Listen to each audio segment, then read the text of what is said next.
Bien, después de este tiempo tan maravilloso de acción de gracias, que es un tiempo que tenemos aquí en la iglesia, pero debe ser de continuo en nuestras vidas, porque cada minuto que respiramos, cada momento que estamos vivos, es gracias a Dios, porque estábamos muertos en nuestros delitos y pecados, y Dios nos sacó de la tumba prácticamente.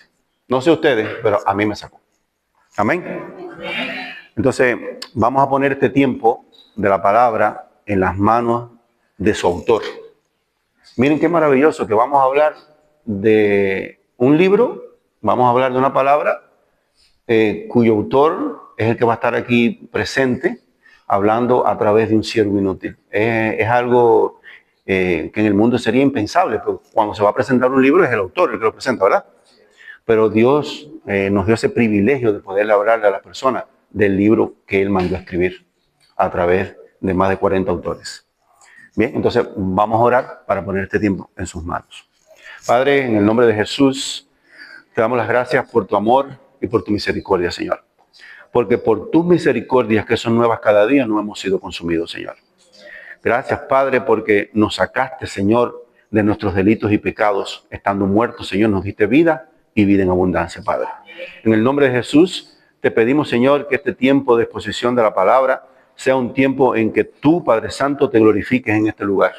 De que tú la lleves de tu mano, Señor, y que seas tú el que esté hablando por medio de este siervo inútil, Padre.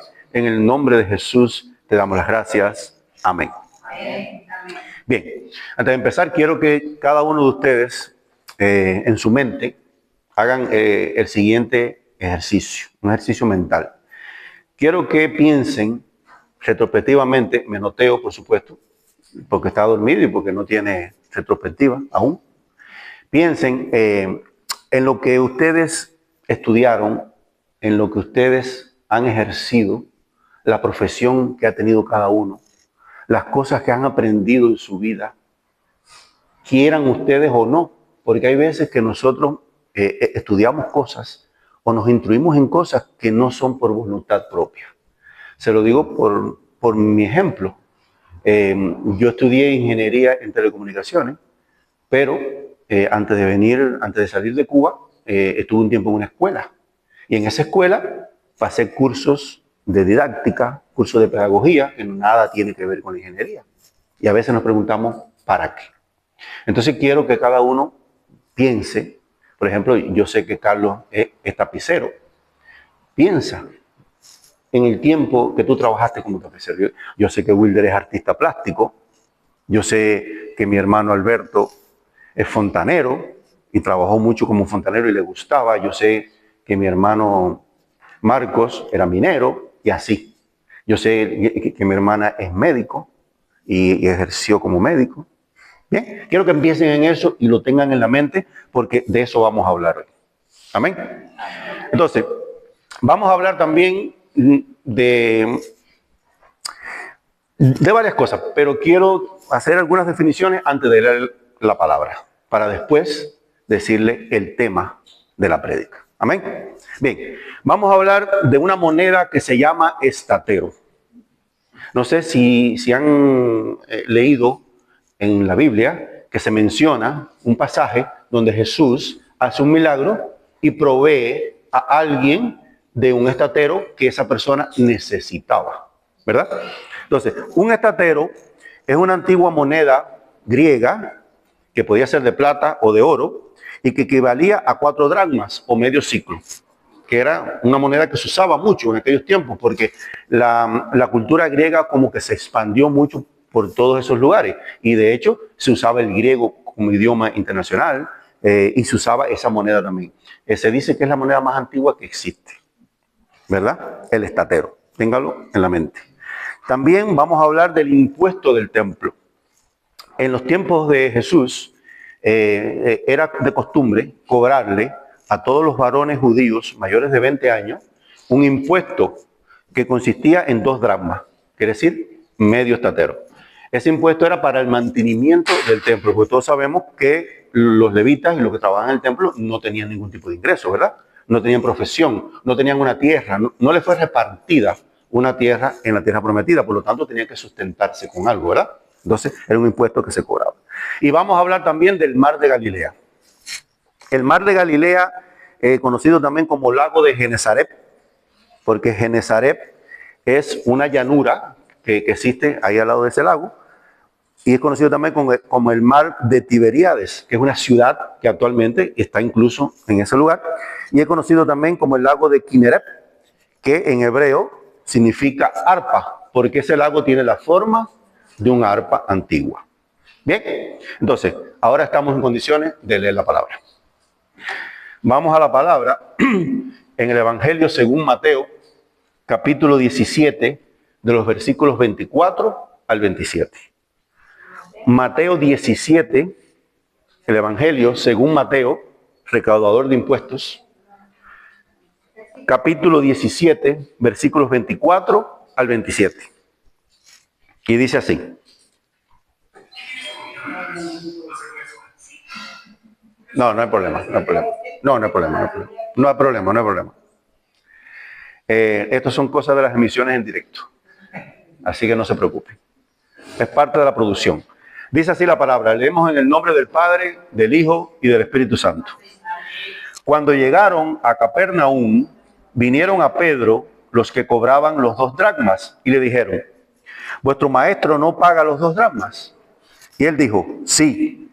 Y al entrar él en casa, Jesús le habló primero diciendo: ¿qué te parece, Simón? Los reyes de la tierra, ¿de quiénes cobran los tributos o los impuestos?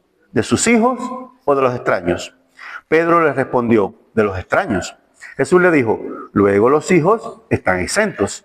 Sin embargo, para no ofenderles, ve al mar y echa el anzuelo, y el primer pez que saques, tómalo, que al abrirle la boca hallarás un estatero. Tómalo y dáselo por mí y por ti. Amén. Bien, veamos el cuadro completo. El cuadro. Jesús le acababa de reprender a los discípulos por falta de fe. ¿Por qué? Porque antes de esta escena, a Jesús, a los discípulos, le habían traído un señor, le había traído su hijo, que tenía una enfermedad, era lunático. Era como que lo mismo pasaba por el agua, dice la palabra, que pasaba por el fuego. Quiere decir que estaba lo mismo de un estado que de otro. Se irritaba, estaba contento, estaba triste, estaba feliz, no tenía vida. Estaba estresado, como decimos ahora, ¿verdad?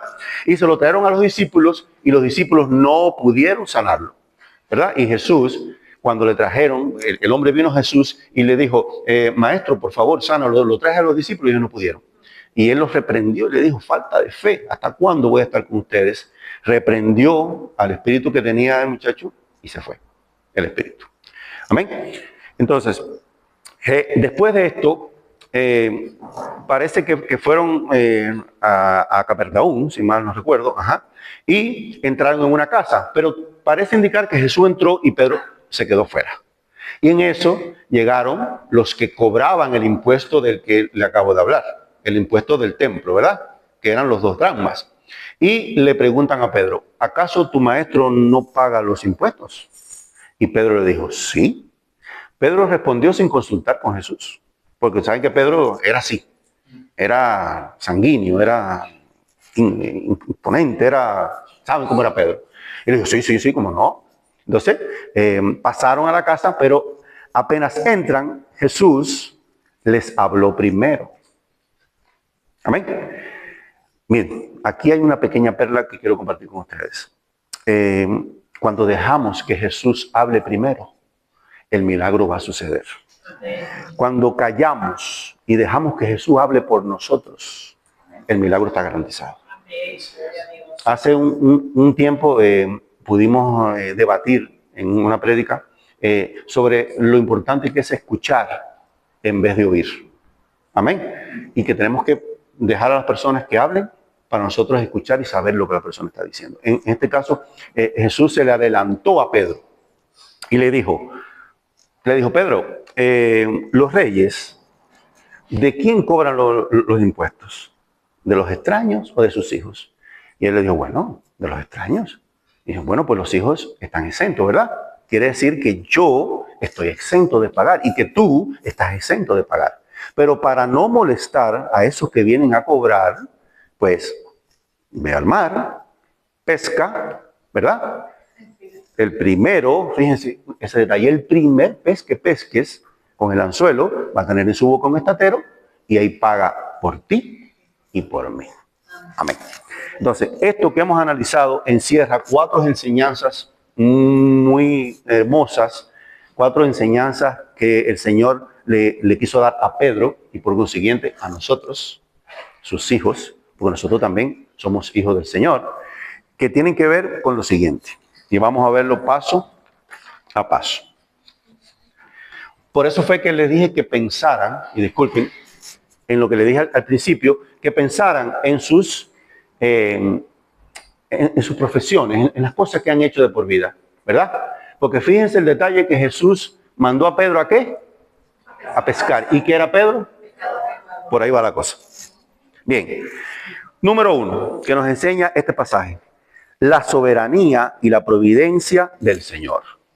Nos habla de la soberanía y la providencia del Señor. Ya Jesús sabía lo que Pedro había dicho. Y ahí se ve que Dios es soberano. Dios sabe nuestras necesidades. Dios sabe a lo que nosotros nos comprometemos. Porque Pedro se había comprometido sin contar con el Señor en pagar el impuesto. Y ya Dios lo sabía. Amén. Jesús conocía exactamente también dónde estaba la provisión que Pedro necesitaba. Jesús sabe exactamente dónde está la provisión que cada uno de nosotros necesitamos. Pero sabe también exactamente si lo necesitamos realmente o no. Porque puede ser que nosotros querramos algo, pero no es lo que nos conviene. Entonces ahí está también la soberanía de nuestro Señor, que sabe exactamente dónde está lo que nosotros necesitamos. Amén. También podemos ver aquí que Dios provee de maneras sobrenaturales y de maneras inesperadas, como nadie se puede imaginar. ¿Qué podemos decir nosotros? ¿Qué podemos decir mi esposo y yo, que este año cumplimos 10 años de estar fuera de nuestro país y Dios nos ha provisto de una manera sobrenatural? De diferentes formas. Amén. Y Dios conoce nuestros pensamientos y, como dije, nuestras necesidades. Por ahí vamos viendo la soberanía y la providencia divina del Señor. También, a través de este mensaje, el Señor nos dice que debemos evitar el escándalo y buscar la paz. Amén. El Señor Jesús sabía que estaba exento de pagar el impuesto, pero lo pagó. ¿Por qué ustedes creen que lo pagó? Para no ser de piedra de tropiezo a esas personas que venían a cobrar ese impuesto, ¿verdad? Era una ley que había en ese tiempo. ¿Y qué hubiera pasado si Jesús hubiera dicho, no, nosotros no vamos a pagar porque esa es la casa de mi padre? Yo no tengo que pagar por la casa de mi padre. Entonces, yo me imagino que esas personas nunca hubieran querido oír hablar de la casa del Padre. Igual nos puede pasar a nosotros. Nosotros no podemos sentirnos superiores a la gente del mundo, porque conocemos a Dios, porque tenemos a Cristo. Al contrario, tenemos que sentirnos como responsables por enseñarle a esas personas quién es Dios. Entonces, en ocasiones, nosotros tenemos que como que dejar pasar por alto lo que somos. La defensa de nuestra fe tiene que ser con mansedumbre. Tiene que ser edificando, nunca destruyendo, nunca ofendiendo a las personas. Hay otras versiones que no dice para no ofender, sino para no ser de tropiezo. Amén. Entonces, es de sabios ceder en nuestros derechos que tenemos, porque tenemos derechos como hijos de Dios, pero a veces es sabio ceder en esos derechos para ser de bendición a otras personas, para no ser de piedra de tropiezo. Dios nunca nos hace quedar en vergüenza. Amén. Como Pedro dijo que sí, él lo hizo, porque Pedro era su hijo y él lo amaba grandemente. Entonces, esto me hace recordar a mí cuando yo fui por primera vez a una iglesia, que no fue mi verdadera conversión, porque a veces pues vamos a la casa de Dios por embullo o por otras razones. Y yo fui por otras razones, no fui de corazón. No fui, como dice mi esposa, por amor. Fui por dolor, pero no fui realmente porque yo quería. Pero bueno, lo que le quería contar. Ustedes saben que cuando nosotros tenemos una Biblia, que es nuestra, es mía, esa Biblia yo la lleno de rayitas como la de Nancy, que está llena de cositas y de apuntes, y esto es mío, y esa Biblia es mía. Bueno, cuando yo fui por primera vez a una iglesia, yo no tenía Biblia. Y había un hermano que me acuerdo que se llamaba Joaquín Bueno, me acuerdo del nombre como ahora. Como tú te acuerdas de quien te predicó por primera vez, yo me acuerdo de ese muchacho. Y empezamos a conversar después del culto, yo no entendía nada, por supuesto. Y le dije, no, pero es que yo no tengo Biblia. Y automáticamente tenía la Biblia aquí y me dijo, toma. Y yo le dije, pero esa es tu Biblia, esa es la tuya. Y él me dijo, no, ya es la tuya. Y esa Biblia yo la conservé por mucho tiempo y estaba lleno de apuntes y de cositas, hasta papelitos adentro, así como yo tengo la mía y cositas. Es decir, él renunció a algo que era de él para no ser de tropiezo a mí, neófito. Nancy, neófito, que empezaba en la fe. Entonces a veces debemos ceder en lo que nosotros creemos que nos pertenece para beneficiar a otros, para el bien de la iglesia.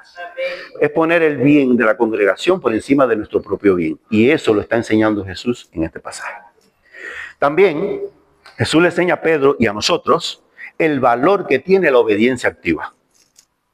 El pasaje no lo dice, pero yo estoy seguro, conociendo a Pedro, que Pedro salió corriendo, tiró la vara, pescó ese pez que ya Jesús lo tenía ahí, abrió la boca, sacó el estatero y fue corriendo a pagar, ¿verdad? Entonces, la provisión divina a menudo requiere nuestra acción, no quedarnos a ver si sucede o no. Requiere que nosotros salgamos a pescar, salgamos a hacer las cosas, lo que Jesús nos manda, aunque parezca algo impensable, aunque parezca algo imposible. No sé si a alguien le ha pasado que Dios le manda a hacer cosas que parecen absurdas. En lo absurdo Dios se glorifica, porque Dios no es hombre, Dios es sobrenatural, como decía la alabanza. Entonces, Él se glorifica también en esas cosas. Y número 4, y es en lo que quiero profundizar un poco más y en lo que piensen, es que Dios nos capacita a lo largo de nuestra vida para glorificarse a través del cumplimiento de su propósito en nosotros. A ver, es algo así como que durante toda nuestra vida nosotros aprendemos cosas, desarrollamos dones y habilidades que a veces decimos, ¿para qué? ¿Para qué es esto? Si a mí hasta esto ni me gusta. Pero cuando empezamos a servir y cuando empezamos a ver la obra de Dios a través de eso que aprendimos, nos damos cuenta de que ya Dios nos capacitó para eso. Hermanos, no debemos esperar que Dios nos llame para aprender a hacer algo.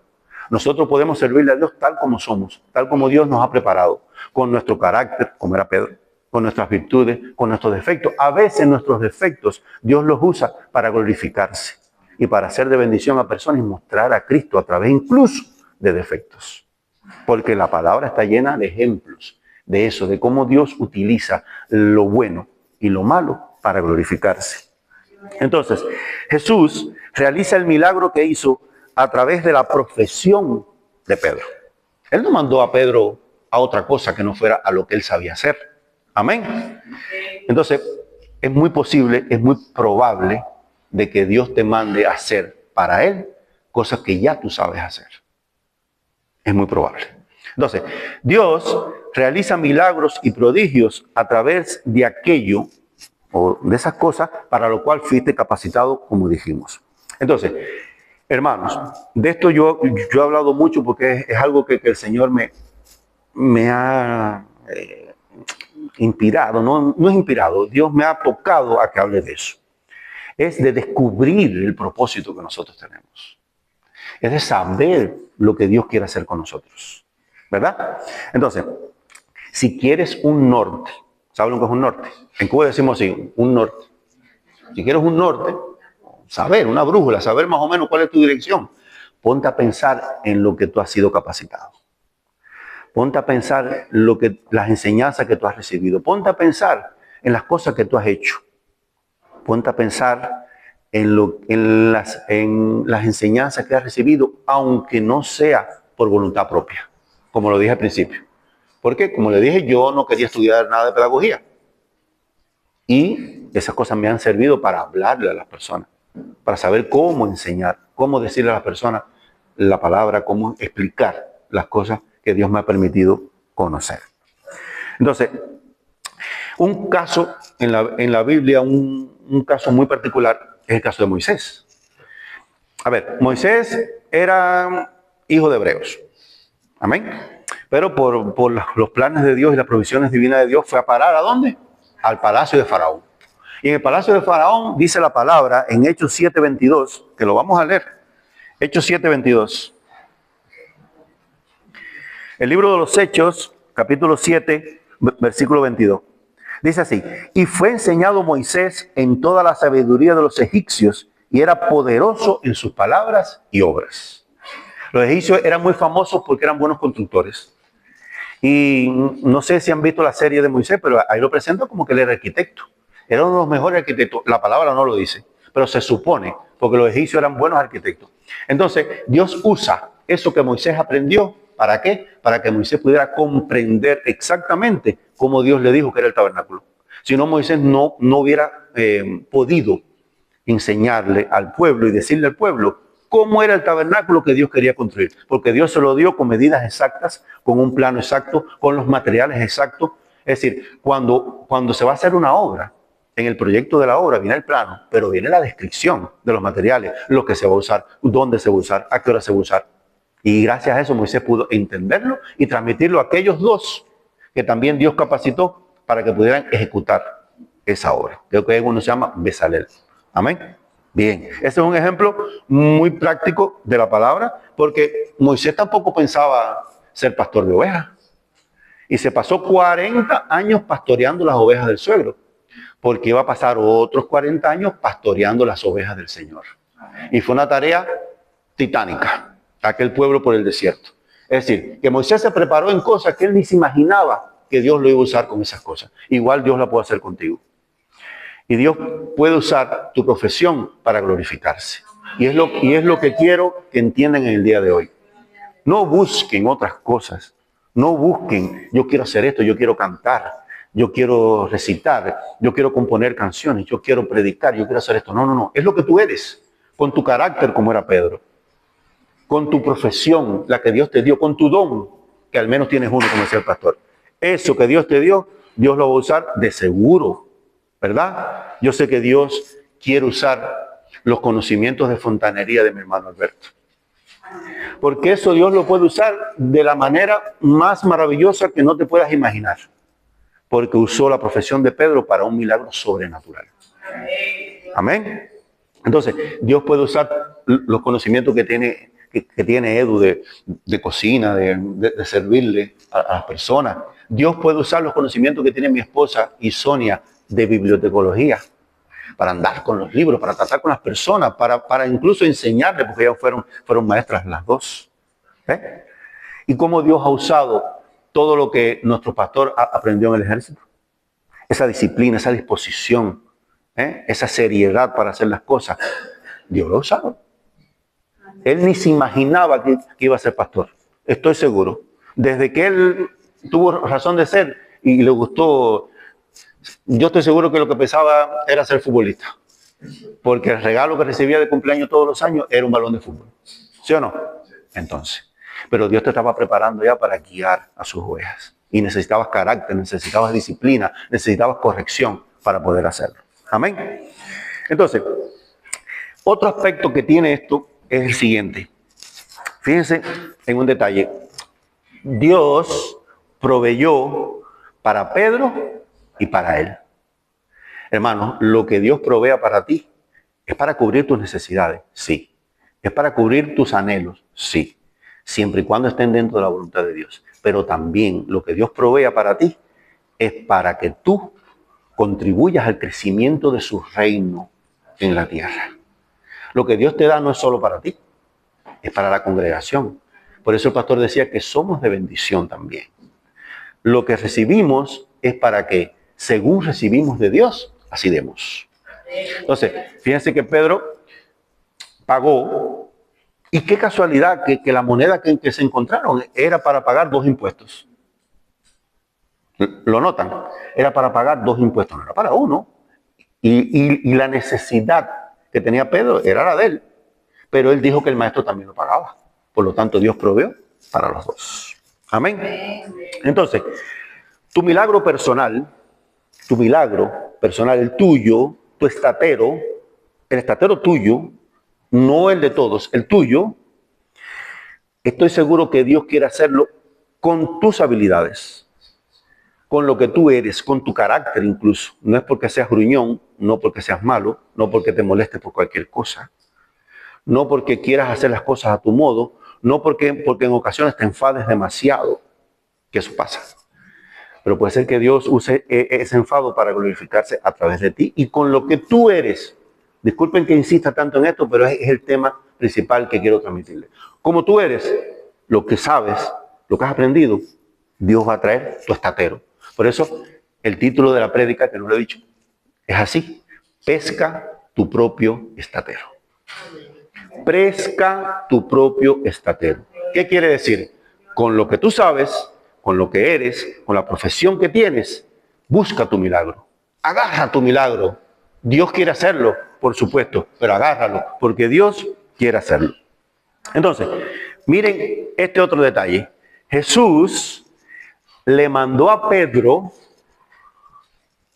que pescara, pero Pedro era pescador.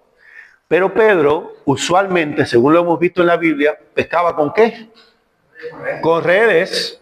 Pero ¿con qué lo mandó a pescar Jesús?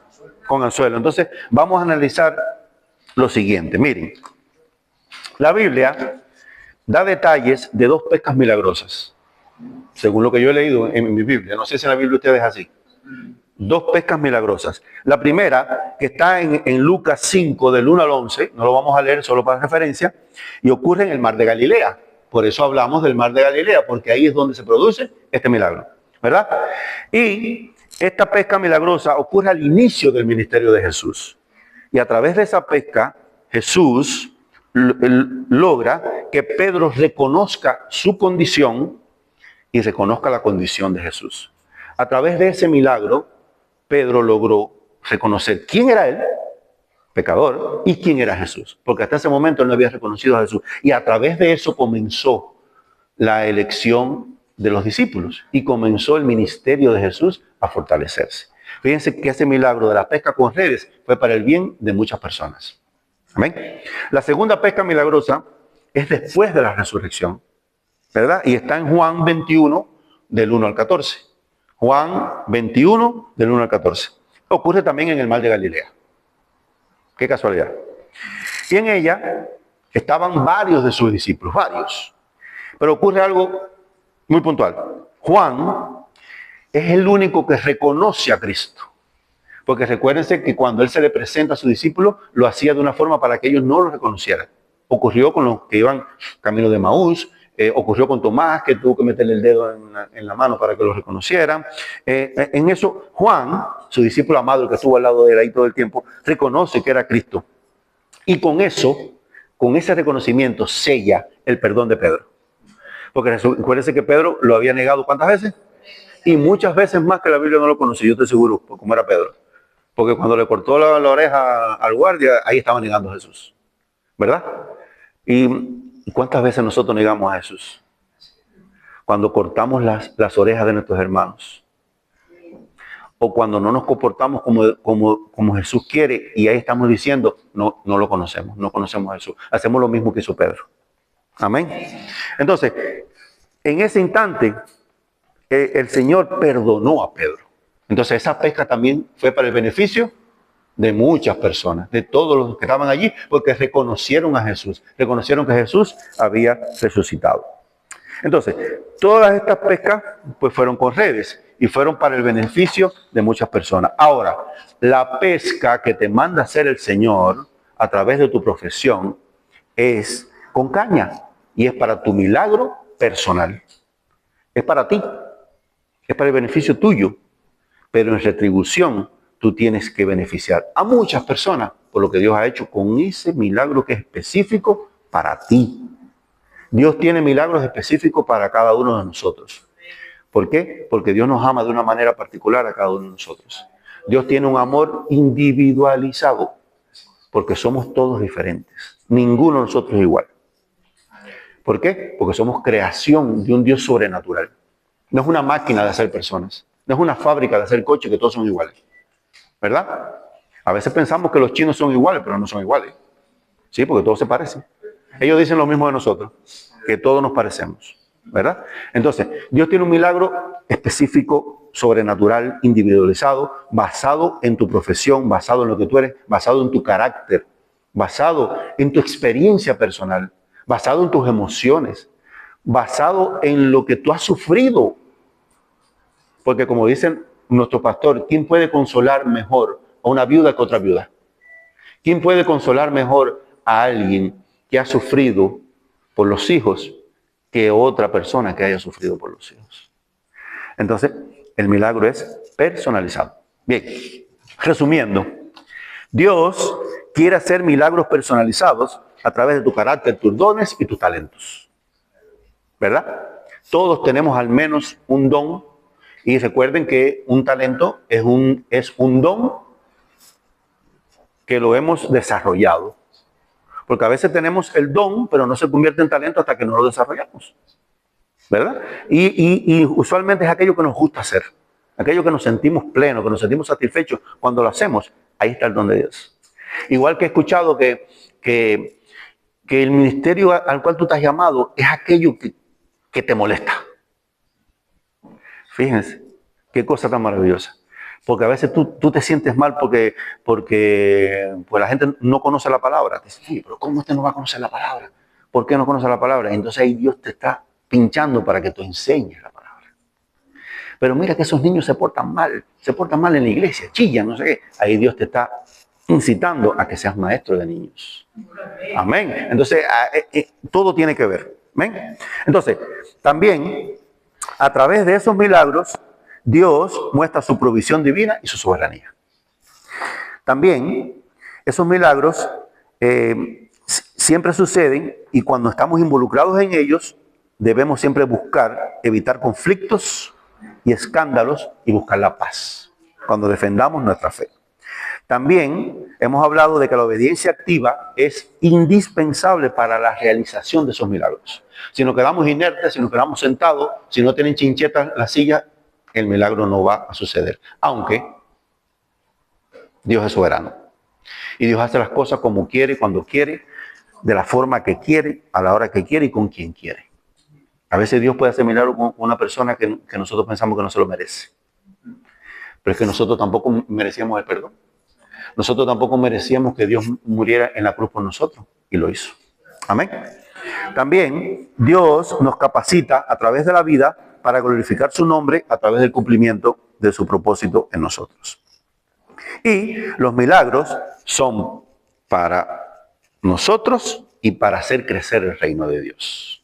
Amén. Entonces, hermanos, el llamado, como lo he repetido varias veces, es el siguiente. Piensa quién tú eres, cómo has llegado hasta aquí, de dónde Dios te sacó, qué Dios te prometió, por qué tú estás aquí, qué sabes hacer y vas a descubrir cuál es tu milagro. ¿Dónde está tu estatero? ¿Dónde Dios quiere glorificarse a través de ti? ¿En qué área? ¿En qué área del servicio? Pero hay algo que debemos tener presente. Tenemos que tener el deseo de hacerlo. Tenemos que tener el compromiso de hacerlo. Porque seguro estoy que Pedro quiso hacerlo. Por eso lo dije. La palabra no lo dice, pero yo estoy seguro de que Pedro quiso hacerlo. De que Pedro estaba animado a hacerlo. Porque ya Pedro había reconocido quién era Dios y quién era él. Y que sin él no era nada. Amén.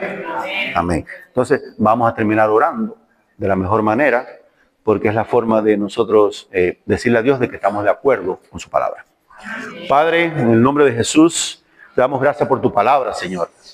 Gracias, Padre, porque tú eres bueno, porque tú eres Dios, porque tú eres maravilloso, Señor. Porque tú nos has escogido a nosotros, Señor, para hacer, como dice nuestro pastor, lo que los ángeles ansían hacer, que es predicar tu palabra. Gracias porque al menos cada uno tenemos un ministerio, que es el ministerio de la reconciliación. Es el ministerio de reconciliar al mundo con Cristo, de decirle al mundo lo que Cristo hizo por nosotros. Y yo estoy seguro, Padre, de que tú quieres hacerlo a través de nuestro carácter, a través de cómo somos, Señor. De que no tenemos que buscar en otro lado, tenemos que buscar dentro de nosotros cómo nosotros podemos ayudar a la expansión del reino de los cielos. Porque los tiempos son malos, Padre, lo reconocemos. El tiempo del fin se acerca. Hay muchas personas que necesitan de tu palabra, Padre. Hay muchas etnias no alcanzadas. Es algo que parece imposible. Más de 6.000, 5.000 etnias no alcanzadas en el mundo de las comunicaciones, en el mundo de lo instantáneo, Padre. Pero está en nosotros el querer como el hacer. Y te pedimos, Espíritu Santo, que pongas dentro de nosotros ese querer, de querer trabajar para ti, de querer servirte, de querer amar al hermano, porque todo se basa en el amor que podamos tenerle a nuestros semejantes, Señor. Porque si sabemos hacer algo y no lo hacemos, se nos toma como pecado. Entonces estamos pecando, Padre, cuando no le transmitimos a las personas las buenas nuevas del Evangelio. Porque es una cosa que sabemos hacer, porque nos lo enseña la palabra.